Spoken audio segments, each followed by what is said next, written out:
You're scared we'll end up like our parents, falling deep just to regret it. But I'm not finished with you just yet. Even when I run, even when you fall, even when we're fighting, I'll take it all. 'Cause you fit me like my favorite sweater. We're better together. Love hit me like a change in the weather.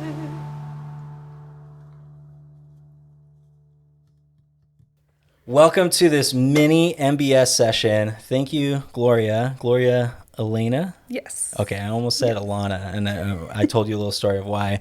So Gloria Elena, that is a cool stage name that you got going on, Thank you. right? Like, how did that name kind of come about? Well, Gloria is my legal first name. Okay. Elena is my legal middle name. There you go. So, Wow, so you really thought hard but on I this do one. have, No, I'm just kidding. I do have, so Gloria is not a super common name for people my age. I'm named after my 96-year-old great aunt. So Okay. my mom's dad's sister. Yes. Yes. Yeah.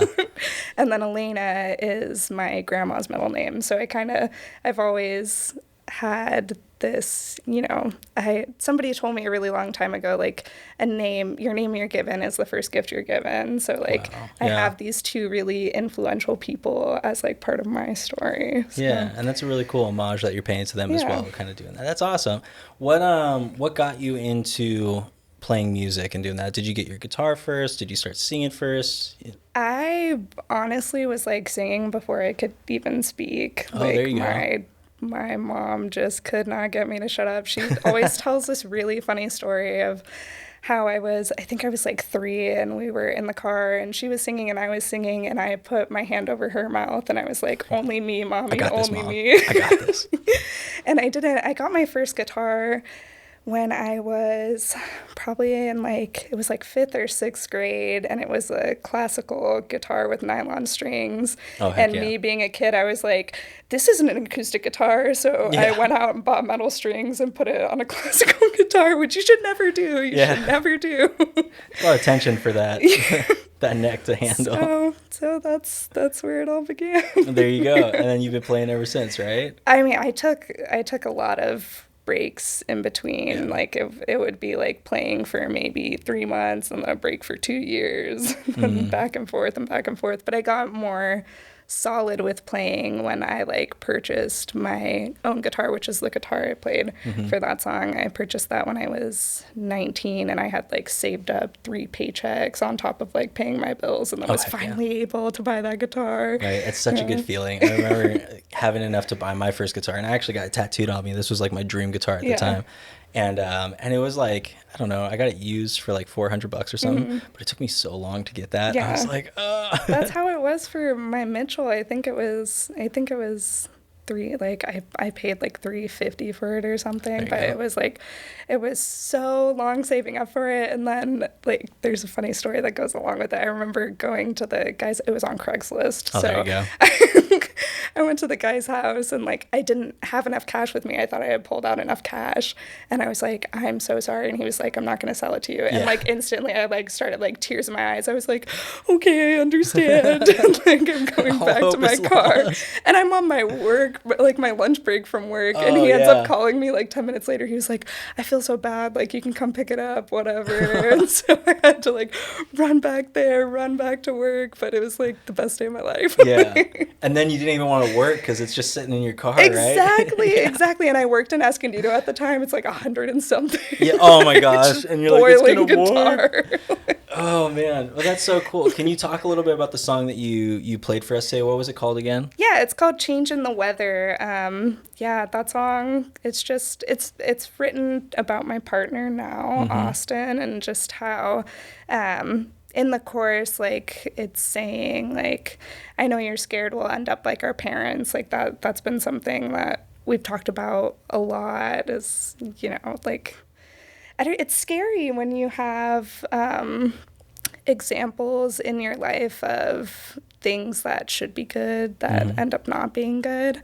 So having to deal with those feelings and wrestle with them and go through it together with somebody else has been like a big journey. Yeah, definitely. It's definitely a big thing trying to set that example for the future generations, but also break those chains that have been happening. So Exactly. I totally get that. That's something that I'm going through with my fiance as well. You know, it's we our parents have been, her parents have been the best influences and the best, examples for us. They've been together for a long time, but on my side of the family, parents have always been separated. Luckily, the same, step parents growing up and stuff like that, but always just not the greatest examples, and so I get that. So I can relate a little bit on that one.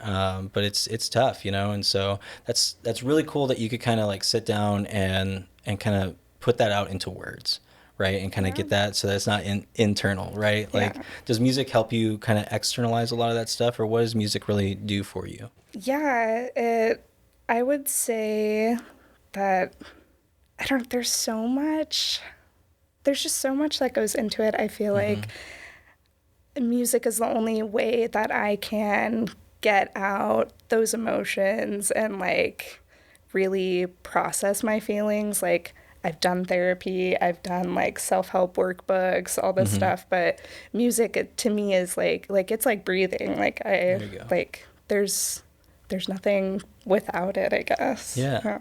That's awesome. Yeah, everyone has their certain things. I know painters, they get into that, it's just afterwards they just feel so good, right? Yeah, it's a huge release. Exactly. And for some people it's therapy, for some people it's self-help, but like I really admire that you're actively doing something to help better yourself in whatever way that is, and knowing yourself enough to, music is that thing for you, right? Yeah. So that's really cool. Thank you. Heck yeah. What part in your music career, your music journey, would you say you're at right now? I think still just kind of, I honestly don't know Okay. what answer to give you. I think I really align my music journey with like my life journey in general. Okay. So I think, I'm about to turn 24, so I'm kind of going into this period of like actually getting like set in the career that I want and like figuring out what I really want to do with my life. And I think at the same time, it's also figuring that out with music. Like I know what I like to write about. I know what I'm good at. I know that I can sing. I know that I can play guitar, but what do I want to do with that? Like, it's really focusing on what message am I trying to share? Because at the end of the day, I'm a storyteller, right? Like there is something to be said. So how am I trying to impact people, I guess, like narrowing my focus on that. That's awesome. That's really cool. Like I take a lot of my experience from music, but also these past couple of years, I've been doing a lot of marketing for people. And so the biggest part in like marketing, and I know that's like a icky word to some people, but like you have to run your artistry or whatever like a business, right? And in that there's marketing and getting yourself out there. And the number one fundamental thing I always give advice on is you're a storyteller. You are a character in your own story, right? And you have to somehow portray that to people to where, you don't always have to be the hero of the story, right? Like it's not this whole like put me on a pedestal thing, but people will connect with you more just knowing your story. And that is like the secret to, growing in the music industry and stuff, because that's what it is. So by you just, being vulnerable, opening up and sharing that story, and you already knowing that kind of shows me that you're at a really cool spot in your career, at least from my point of view, right? And I don't know everything, but from... Are you sure? Depends who you ask, No, I'm just kidding. But, so what advice would you have for people who are kind of just, I don't know, I guess afraid to put that pen to the paper, if that makes sense? I was afraid for a really long time. I didn't think, like, before I even wrote my first song, I thought I was always going to be an artist who would just cover other people. And, like, I don't have the talent to write a song. I don't have a story to tell. But I think like you just have to do it. Like the first song I wrote about was about my dad who hasn't been in my life for a while. And I think focusing on something that brings you a lot of emotion, it makes it easier to like get all of it out, I think. At least for me it was. And how I started was I just wrote everything down and then kind of picked at it and reworked it and then was able to make a song out of it. But lately how I've been doing my writing now is that I'll just give myself like 10-15 minutes and just like word vomit There you go. on like some kind of topic and then try and put something together out of it. But Heck yeah. I mean, advice for someone else is just do it, and it's gonna suck at first and not everything is gonna be great, but you just have to keep on doing it and eventually something will pop up. Yeah, I And think even if you don't think it's good, like somebody else might think it's amazing. That's Exactly. what has happened to me a lot of the time is like, this is just a shit idea. And then people are like, what are you talking about? This is good. You know? Right. So we're our own worst critics. Oh yeah, most definitely. It's funny how that happens sometimes though. Like the thing that you're like hitting the most resistance with, or that is like your hardest on yourself about, Yeah. is the thing that people gravitate towards the Yeah. most. It's funny how we do that as humans. And oh man, well, thank you so much for sharing all that. I know you're in a studio, kind of like I saw some videos that you're doing on Instagram right now. Can you tell a little bit about that studio that you're in and that you're doing some fun stuff? It just looks so cool. Like, Yes, yeah. So that's, I think they're calling it Monarch Music Lab. There's been some switching around with the names. There we go. But it is a really cool space. It was a space, I think back in the 80s they used it as a studio to record like old punk bands and stuff. Yeah. So it's already been set up with a lot of stuff there, but the people who are running it, they also are just like buying, like have been purchasing mics and, you know, amps and bunch of other stuff that I don't understand, like all the interface all the- stuff and the computers and all that stuff. like, That's does not that make me sound me. good? Cool. Yeah. Sick. That's awesome as long as it works. But just tons of instruments, and you know they've really put a lot of work into that place, and they're looking for people to record there and you know really start building a community. They want to start a like a record label too. Heck yeah. That's part of the plan, is to start a label and have artists on that label and do shows around and stuff. So Yeah, that's awesome. And I know we're in Temecula right now, but that studio is located out in Riverside, right? Yes. Awesome. So if you're in the Riverside area and you're looking to record somewhere, I would check it out. We could put the unofficial name right now, Monarch Yes. Studio. Yeah.